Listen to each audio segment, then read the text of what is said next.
Chapter 15. Dr. Seward's Diary.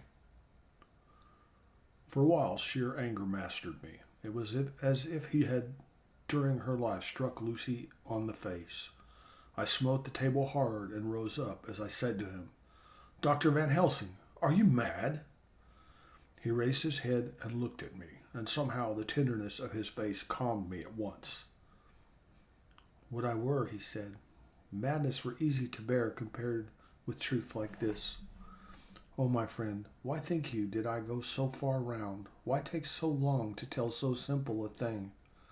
Was it because I hate you and have hated you all my life? Was it because I wished to give you pain? Was it that I wanted, now as late, revenge for that time when you saved my life, and from a fearful death? Ah, no, forgive me," I said.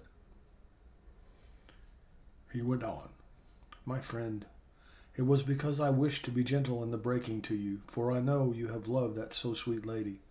But even yet I do not expect you to believe.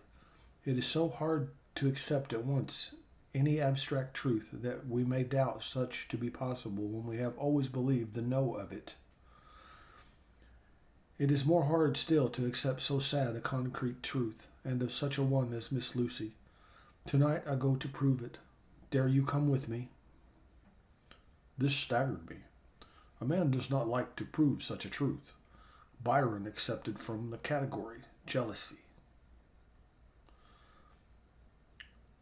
and prove the very truth he most abhorred.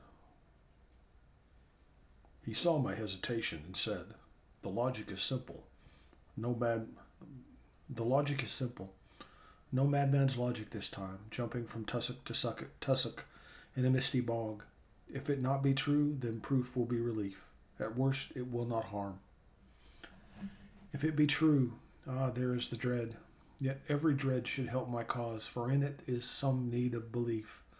First, I tell you what I propose. First, that we go off now and see that child in the hospital.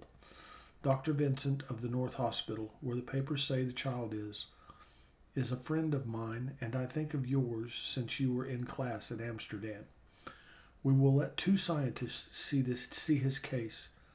If he will not let two friends, we shall tell him nothing, but only that we wish to learn. And then,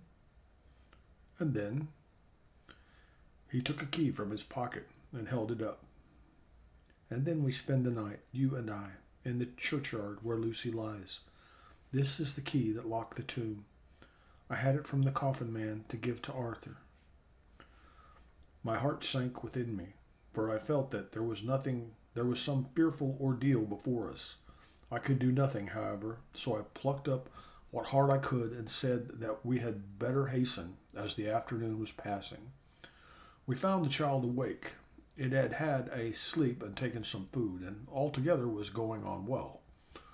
Dr. Vincent took the bandage from its throat and showed us the punctures. There was no mistaking the similarity to those which had been on Lucy's throat. They were smaller, and the edges looked fresher. That was all. We asked Vincent to what he attributed them, and he replied that it must have been a bite of some animal, perhaps a rat.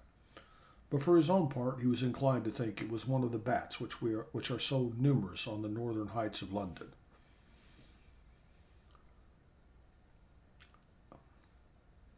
"Out of so many harmless ones," he said, "there may be some wild specimen from the south of a more malignant species. Some sailor may have brought one home, and it managed to escape. Or even from the zoological gardens a young one may have got loose, or one be bred there from a vampire. These things do occur, you know. Only 10 days ago a wolf got out, and was, I believe, traced up in this direction. For a week after, the children were playing nothing but Red Riding Hood on the hearth and in every alley in the place until this Bloofer lady scare came along. Since then it has been quite a gala time with them. Even this poor little mite, when he woke up today, asked the nurse if he might go away. When he asked him why he wanted to go, he said he wanted to play with the Bloofer lady." "I hope," said Van Helsing, "that when you are sending the child home you will caution its parents to keep strict watch over it. These fancies to stray are most dangerous, and if the child were to remain out another night it would probably be fatal. But in any case, I suppose you will not let it away for some days. Certainly not. Not for a week at least. Longer if the wound is not healed. Our visit to the hospital took more time than we had reckoned on, and the sun had dipped before we came out. When Van Helsing saw how dark it was, he said, "There is not hurry. It is more late than I thought. Come, let us seek somewhere that we may eat, and then we shall go on our way." We dined at Jack Straw's castle, along with a little crowd of bicyclists and others who were genially noisy. About 10 o'clock we started from the inn. It was then very dark, and the scattered lamps made the darkness greater when we were once outside their individual radius.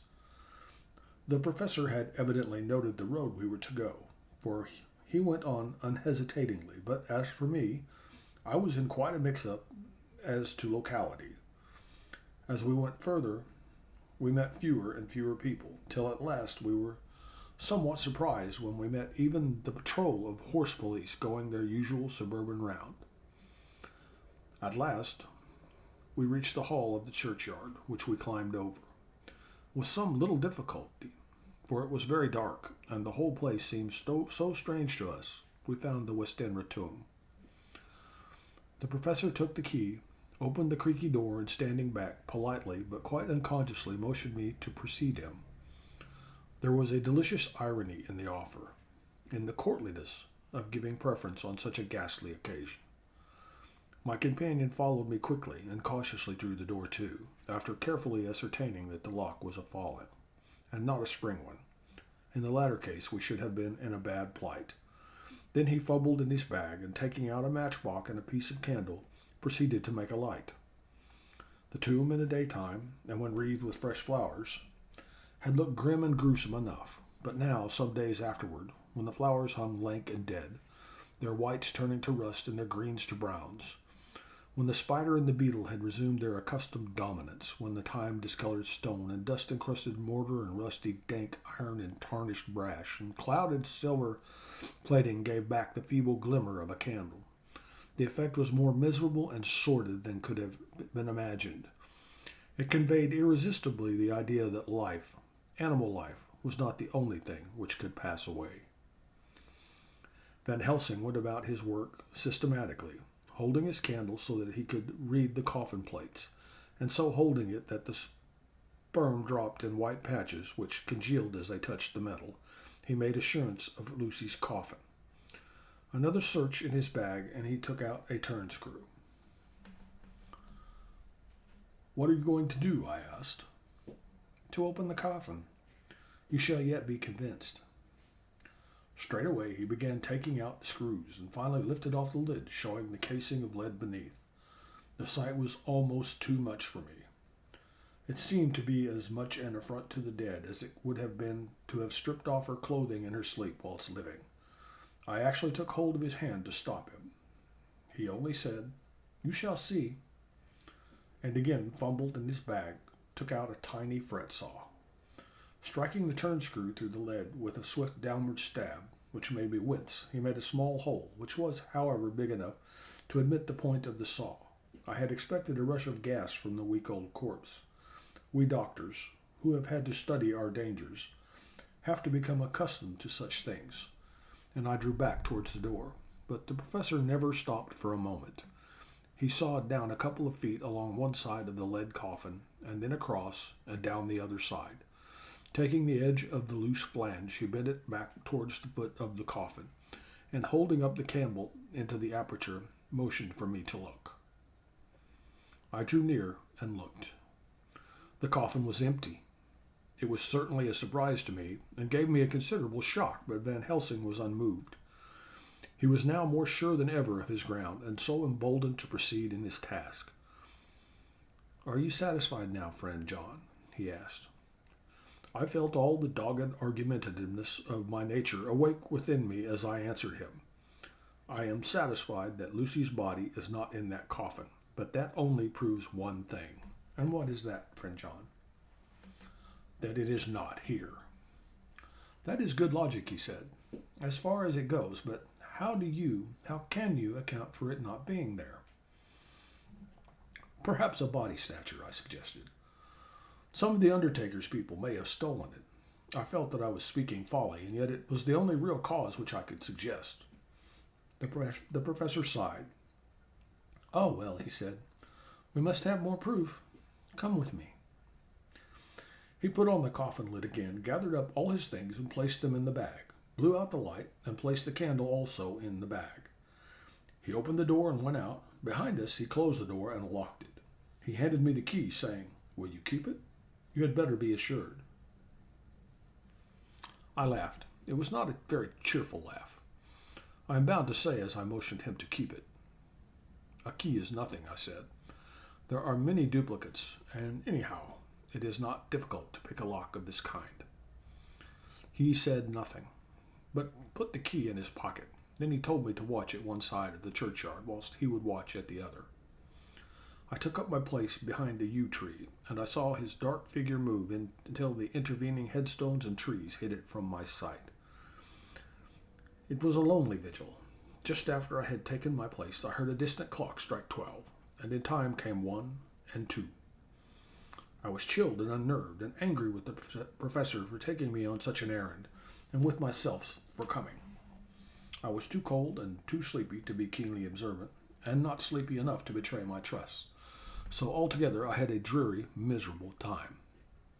Suddenly, as I turned round, I thought I saw something like a white streak moving between two dark yew trees at the side of the churchyard farthest from the tomb. At the same time, a dark mass moved from the professor's side of the ground and hurriedly went towards it. Then I too moved, but I had to go round headstones and railed-off tombs, and I stumbled over graves. The sky was overcast, and somewhere far off an early cock crew. A little ways off, beyond a line of scattered juniper trees, which marked the pathway to the church, a white dim figure flitted in the direction of the tomb. The tomb itself was hidden by trees, and I could not see where the figure had disappeared. I heard the rustle of actual movement where I had first seen the white figure, and coming over, found the professor holding in his arms a tiny child.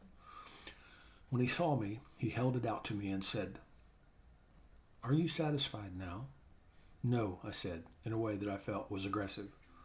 "Do you not see the child?" "Yes, it is a child, but who brought it here? And is it wounded?" "We shall see," said the professor, and with one impulse we took our way out of the churchyard, he carrying the sleeping child. When he had got some little distance away, we went into a clump of trees and struck a match and looked at the child's throat. It was without a scratch or scar of any kind. "Was I right?" I asked triumphantly. "We were just in time," said the professor thankfully. We had now to decide what we were to do with the child, and so consulted about it. If we were to take it to a police station, we should have to give some account of our movements during the night. At least we should have had to make some statement as to how we had come to find the child. So finally we decided that we would take it to the heath, and when we heard a policeman coming, would leave it where he could not fail to find it. We would then seek our way home as quickly as we could. All fell out well. At the edge of Hampstead Heath, we heard a policeman's heavy tramp, and laying the child on the pathway, we waited and watched until he saw it as he flashed his lantern to and fro. We heard his exclamation of astonishment, and then we went away silently, by good chance. We got a cab near the Spaniards and drove to town. I cannot sleep, so I make this entry, but I must try to get a few hours' sleep, as Van Helsing is to call for me at noon. He insists that I go with him on another expedition. 27 September. It was 2 o'clock before we found a suitable opportunity for our attempt. The funeral held at noon was all completed, and the last stragglers of the mourners had taken themselves lazily away, when, looking carefully from behind a clump of alder trees, we saw the sexton lock the gate after him. We knew that we were safe until morning, did we desire it, but the professor told me that we should not want more than an hour at most. Again, I felt that horrid sense of reality of things, in which any effort of imagination seemed out of place, and I realized distinctly the perils of the law which we were incurring in our unhallowed work. Besides, I felt it was all so useless, outrageous as it was to open a leaden coffin to see if a woman dead nearly a week were really dead. It now seemed the height of folly to open the tomb again, when we knew from the evidence of our own eyesight that the coffin was empty. I shrugged my shoulders, however, and rested silent, for Van Helsing had a way of going on his own road, no matter who remonstrated. He took the key, opened the vault, and again courteously motioned me to proceed. The place was not so gruesome as last night, but oh, how unutterably mean-looking when the sunshine streamed in. Van Helsing walked over to Lucy's coffin, and I followed. He bent over and again forced back the leaden flange, and a shock of surprise and dismay shot through me. There lay Lucy, seemingly just as we had seen her the night before her funeral. She was, if possible, more radiantly beautiful than ever, and I could not believe that she was dead. The lips were red, nay, redder than before, and on the cheeks was a delicate bloom. Is this a juggle?" I said to him. "Are you convinced now?" said the professor in response. And as he spoke, he put over his hand, and in a way that made me shudder, pulled back the dead lips and showed the white teeth. "See," he went on, "they are even sharper than before, with this, and he touched one of the canine teeth and that below it. The little children can be bitten. Are you of belief now, friend John?" Once more argumentative hostility woke within me. I could not accept such an overwhelming idea as he suggested. So with an attempt to argue, of which I was even at the moment ashamed, I said, "She may have been placed here since last night." "Indeed?" "That is so. And by whom?" "I do not know. Someone has done it." "And yet she has been dead 1 week. Most peoples in that time would not look so." I had no answer for this, so was silent. Van Helsing did not seem to notice my silence. At any rate, he showed neither chagrin nor triumph. He was looking intently at the face of the dead woman, raising the eyelids and looking at the eyes, and once more opening the lips and examining the teeth. Then he turned to me and said, "Here, there is one thing which is different from all recorded. Here is some dual life that is not as the common. She was bitten by the vampire when she was in a trance, sleepwalking. Oh, you start. You do not know that, friend John. But you shall know it later, and in trance could he best come to take more blood. In trance she dies, and in trance she is undead, too. So it is that she differ from all other. Usually when the undead sleep at home." As he spoke, he made a comprehensive sweep of his arm to designate what to a vampire was home. "Their face show what they are, but this so sweet that was when she not undead, she go back to the nothings of the common dead. There is no malign there, see? And so it make hard that I must kill her in her sleep." This turned my blood cold, and it began to dawn upon me that I was accepting Van Helsing's theories. But if she was really dead, what was there of terror in the idea of killing her? He looked up at me and evidently saw the change in my face, for he said almost joyously, "Ah, you believe now." I answered, "Do not press me too hard all at once. I am willing to accept. How will you do this bloody work?" "I shall cut off her head and fill her mouth with garlic, and I shall drive a stake through her body." It made me shudder to think of so mutilating the body of the woman whom I had loved, and yet the feeling was not so strong as I had expected. I was in fact beginning to shudder at the presence of this being, this undead, as Van Helsing called it, and to loathe it. Is it possible that love is all subjective, or all objective? I waited a considerable time for Van Helsing to begin, but he stood as if wrapped in thought. Presently he closed the catch of his bag with a snap and said, "I have been thinking, and have made up my mind as to what is best. If I did simply follow my inclining, I would not now at this moment what is to be done. But there are other things to follow, and things that are 1,000 times more difficult than that them we do not know. This is simple. She have yet no life taken, though that is of time, and to act now would be to take danger from her forever. But then we may have to want Arthur, and how shall we tell him of this? If you who saw the wounds on Lucy's throat, and saw the wounds so similar on the child at the hospital, if you who saw the coffin empty last night and full today, with a woman who have not changed, only to be more rose and more beautiful in a whole week after she died, if you know of this, and I know of the white figure last night that brought the child to the churchyard, and yet of your own senses you did not believe, how then can I expect Arthur, who know none of these things, to believe? He doubted me when I took him from her kiss when she was dying. I know he has forgiven me because in some mistaken idea I have done things that prevent him say goodbye as he ought. And he may think that in some more mistaken idea this woman was buried alive, and that in most mistake of all we have killed her. He will then argue back that it is we, mistaken ones, that have killed her by our ideas, and so he shall be much unhappy always. Yet he never can be sure, and that is the worst of all.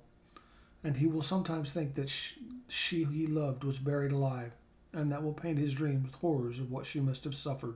And again he will think that we may be right, and that his so beloved was, after all, an undead. No. I told him once, and since then I learned much. Now, since I know it is all true, 100,000 times more do I know that he must pass through the bitter waters to reach the sweet. He, poor fellow, must have 1 hour that will make the very face of heaven grow black to him. Then we can act for good all around and send him peace. My mind is made up. Let us go. You return home for tonight to your asylum, and see that all be well. As for me, I shall spend the night here in this churchyard in my own way. Tomorrow night you will come to me to the Berkeley Hotel at 10 of the clock. I shall send for Arthur to come too, and also that so fine young man of America that gave his blood. Later we'll have work to do. I come with you so far as Piccadilly, and there dine, for I must go back here. I must be back here before the sun set.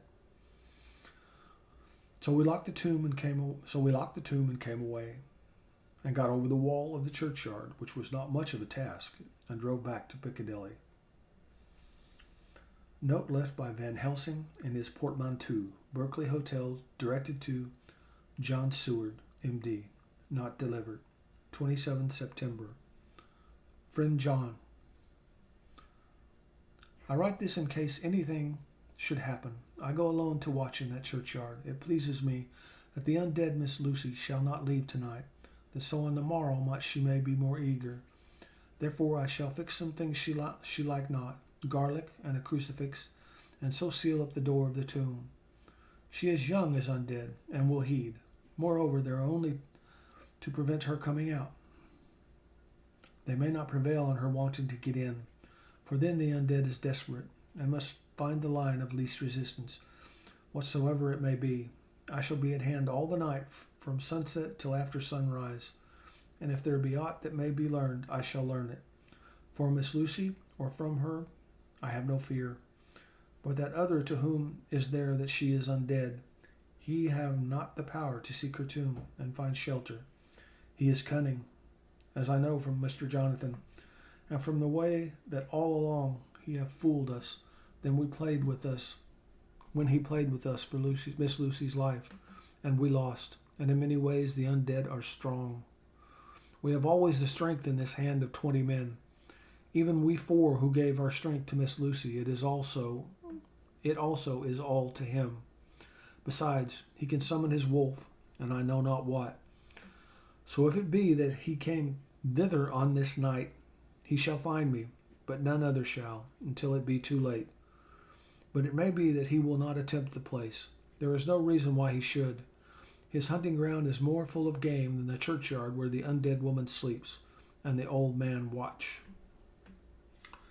Therefore, I write this in case.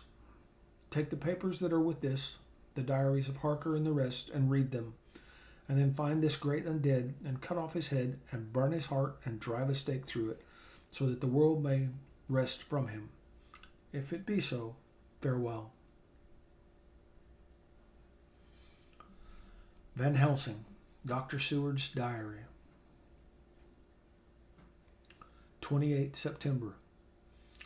It is wonderful what a good night's sleep will do for one. Yesterday I was almost willing to accept Van Helsing's monstrous ideas, but now they seem to start out lurid before me as outrages on common sense. I have no doubt that he believes it all. I wonder if his mind can have become in any way unhinged. Surely there must be some rational explanation of all these mysterious things. Is it possible that the professor can have done it himself? He is so abnormally clever that if he went off his head, he would carry out his intent and regard with some fixed idea in a wonderful way. I am loath to think it, and indeed it would be almost as great a marvel as the other to find that Van Helsing was mad. But anyhow, I shall watch him carefully. I may get some light on the mystery. 29 September. Last night, at a little before 10 o'clock, Arthur and Quincy came into Van Helsing's room. He told us all what he wanted us to do, but especially addressing himself to Arthur, as if all our wills were centered in his.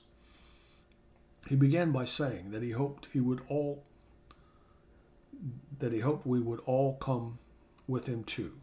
For, he said, there is a grave duty to be done here. You were doubtlessly surprised at my letter. This query was directly addressed to Lord Godalming. I was. It rather upset me for a bit. There has been so much trouble around my house of late that I could do without any more. I have been curious, too, as to what you mean.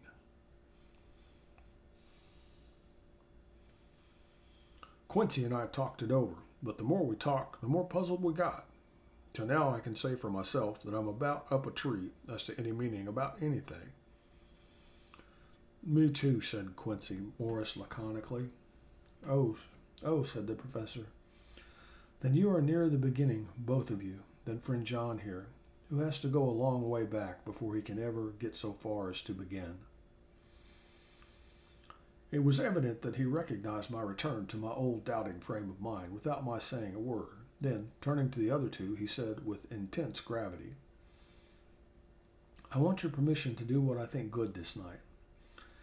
It is, I know, much to ask, and when you know what it is I propose to do, you will know, and only then how much. Therefore may I ask that you promise me in the dark, so that afterwards, though you may be angry with me for a time, I must not disguise from myself the possibility that such may be. You shall not blame yourself for anything. That's frank somehow. That's frank anyhow, broke in Quincy. I'll answer for the professor. I don't quite see his drift, but I hear he's honest, and that's good enough for me. I thank you, sir, said Van Helsing proudly. I have done myself the honor of counting you one trusting friend, and such endorsement is dear to me. He held out a hand, which Quincy took. Then Arthur spoke out. Dr. Van Helsing, I don't quite like to buy a pig in a poke, as they say in Scotland, and if it be anything in which my honor as a gentleman or my faith as a Christian is concerned, I cannot make such a promise. If you can assure me that what you intend does not violate either of these two, then I give my consent at once, though for the life of me I cannot understand what you are driving at. I accept your limitation, said Van Helsing, and all I ask of you is that if you feel it necessary to condemn any act of mine, you will first consider it well and be satisfied that it does not violate your reservations. Agreed, said Arthur. That is only fair. And now that the poor parlors are over, may I ask what it is we are to do? I want you to come with me and to come in secret to the churchyard at Kingstead. Arthur's face fell as he said in an amazed sort of way, Where Lucy is buried? The professor bowed. Arthur went on, And when there? To enter the tomb. Arthur stood up. Professor, are you in earnest, or is it some monstrous joke? Pardon me.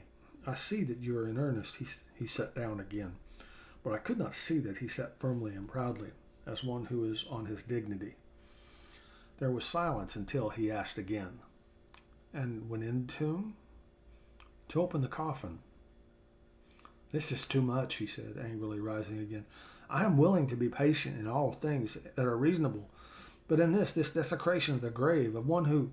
He fairly choked with indignation. The professor looked pityingly at him. If I could spare you one pang, my poor friend, he said, God knows I would.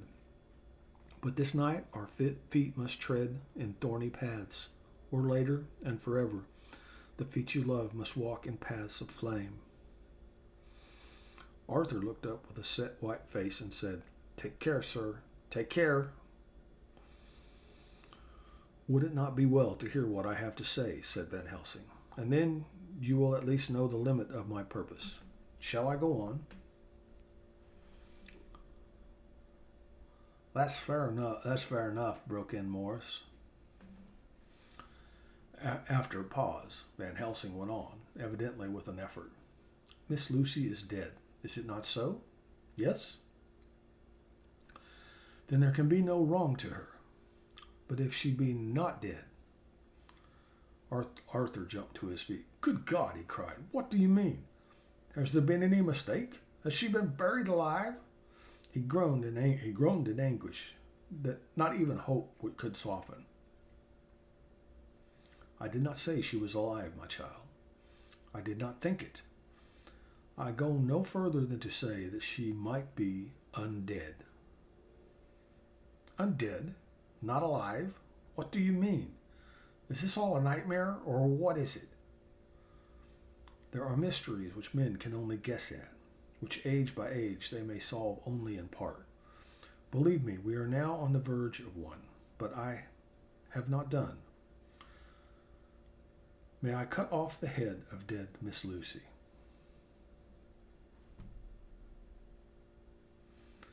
Heavens and earth, no, cried Arthur in a storm of passion.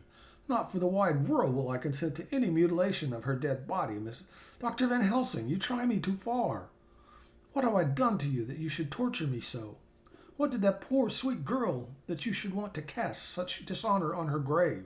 Are you mad that you speak of such things, or am I mad to listen to them? Don't dare think more of such a desecration. I shall not give my consent to anything you do. I have a duty to do in protecting her grave from outrage, and by God, I shall do it. Van Helsing rose up from where he had all the time been seated and said gravely and sternly, My Lord Godalming, I too have a duty to do, a duty to others, a duty to you, a duty to the dead, and by God, I shall do it. All I ask you now is that you come with me, that you look and listen, and if when later I make the same request, you do not be more eager for its fulfillment even than I am, then I shall do my duty, whatever it may seem to me. And then, to follow your lordship's wishes, I shall hold myself at your disposal to render an account to you, when and where you will.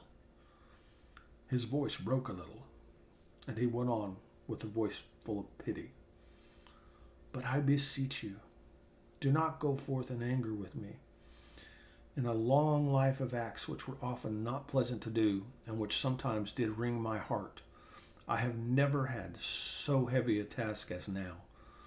Believe me, that if the time comes for you to change your mind towards me, one look from you will wipe away all this so sad hour, for I would do what a man can to save you from sorrow. Just think, for why should I give myself so much labor and so much of sorrow? I have come here from my own land to do what I can of good. At the first to please my friend John, and then to help a sweet young lady, whom too I come to love. For her, I am ashamed to say so much, but I say it in kindness. I gave what you gave, the blood of my veins. I gave it, I who was not, like you, her lover, but only her physician and her friend. I gave her my nights and days, before death, after death, and if my death can do her good even now, when she is the dead undead, she shall have it freely. He said this with very grave, sweet pride, and Arthur was much affected by it. He took the old man's hand and said in a broken voice, Oh, it is hard to think of it, and I cannot understand, but at least I shall go with you and wait. That's the end of chapter 15. Thank you for joining me for this reading. I hope you have a great day, and I will catch you on the flip side. Bye.